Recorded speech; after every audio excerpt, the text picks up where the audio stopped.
আসসালামু আলাইকুম। আশা করি আপনারা ভালো আছেন। আমি আলহামদুলিল্লাহ। আজকে আপনাদেরকে চিকেন সিজলিং রান্না করে দেখাবো। আর এই সিজলিংটা অনেক টেস্টি খেতে। চলুন আমার সাথে আমার রান্না করে আমি কিভাবে সিজলিংটা বানাই দেখে নিই।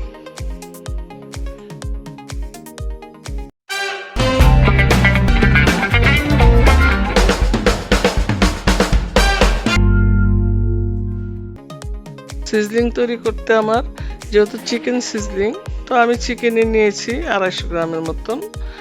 এটা আমি এখন একটু লবণ দিলাম আর কর্নফ্লাওয়ার দিয়ে আমি ভালো করে আদা রসুন দিয়ে ম্যারিনেট করে নেব।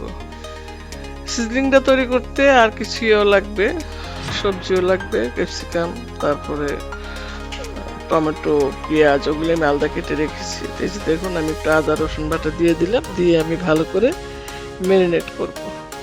আর একটা কথা আপনাদের বলি আমি, যে আমার চ্যানেলটা যারা নতুন দেখছেন তারা তো অবশ্যই সাবস্ক্রাইব করবেন, আর যারা পুরান আপনারা লাইক কমেন্ট শেয়ার করবেন। আমার অনেক ভালো লাগে আপনাদের কমেন্ট পড়তে। মানে আমরা যারা দেখেন কষ্ট করে রান্না করি বা ইউটিউবে দিই, আমরা কিন্তু চাই যে আপনারা একটু কমেন্ট করুন। এই যে দেখুন, আমি একবারে মাখিয়ে নিয়েছি সুন্দর করে। এটা আমি এখন ডুবো তেলে ভেজে নিব আর কি, একটু মশমশা করে আমি ভেজে নিব আর কি। একটু গোলমরিচের গুঁড়াও দিয়ে দিলাম। আর গোলমরিচের গুঁড়াটা দিলে গ্রানও আসে সুন্দর, আর খেতে অনেক টেস্ট হয় আর কি। এই সিজনিংটা আমরা তো সাধারণত গরুর মাংস দিয়ে করি, কিন্তু যাদের ডায়াবেটিস প্রেশার আছে, অনেক তো খাইতে ইচ্ছা করে, তো প্রেশারের মানুষ আপনারা চিকেন দিয়েও খেতে পারবেন আর কি।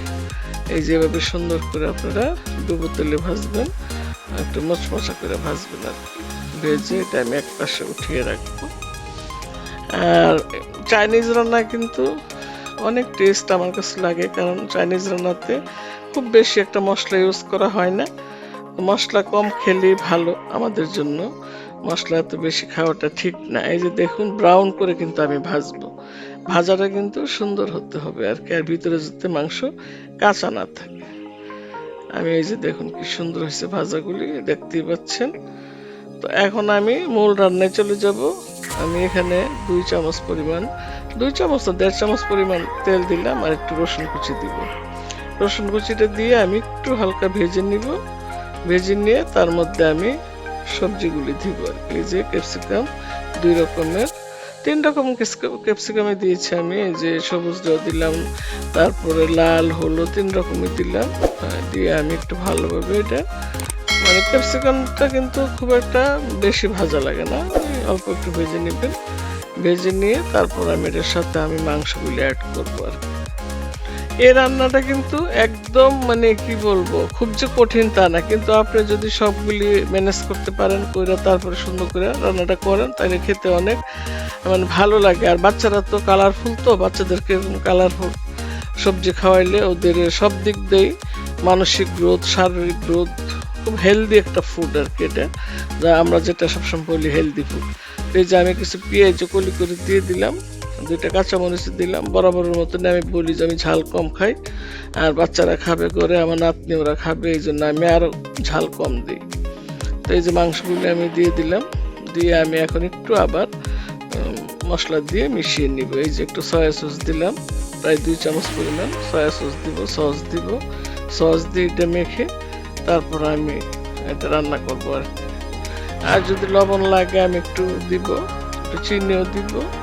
দিয়ে আমি এই সস প্রায় 1-1.5 চামচ পরিমাণ দিলাম।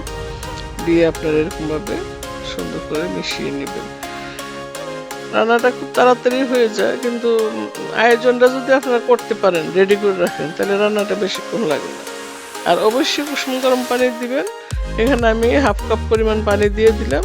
মাংসটা যদিও সিদ্ধ, তারপরেও আমি আর একটু সিদ্ধ করে নিব। এই যে আমি পানি দিয়ে দিলাম, গরম পানি, অবশ্যই কুসুম গরম পানি দিবেন। এটা সবসময় মনে রাখবেন যে কুসুম গরম, এটা একটু জুসি টাইপের হবে আর কি। তো প্রায় 1 কাপ পরিমাণে দিলাম পানি, আর একটু লবণও দিয়ে দিলাম। আমি এই পর্যায়ে একটু চিনিও দিব, দিয়ে আমি কর্নফ্লাওয়ার দিয়ে নামিয়ে ফেলবো। আর ঢাকনা অবশ্যই আপনারা দিবেন, ঢাকনা দিয়ে 5 মিনিটের মতো রান্না করবেন। এই যে আমি কর্নফ্লাওয়ার দিয়ে দিলাম 2 চামচ। কর্নফ্লাওয়ারটা দিলে গ্রেভি হয়ে যাবে, গ্রেভিটা সুন্দর হয়ে যাবে। হ্যাঁ, এই যে দেখুন কি সুন্দর হয়ে গেছে গ্রেভি। আমার রান্না কিন্তু প্রায় শেষ হয়ে আসছে।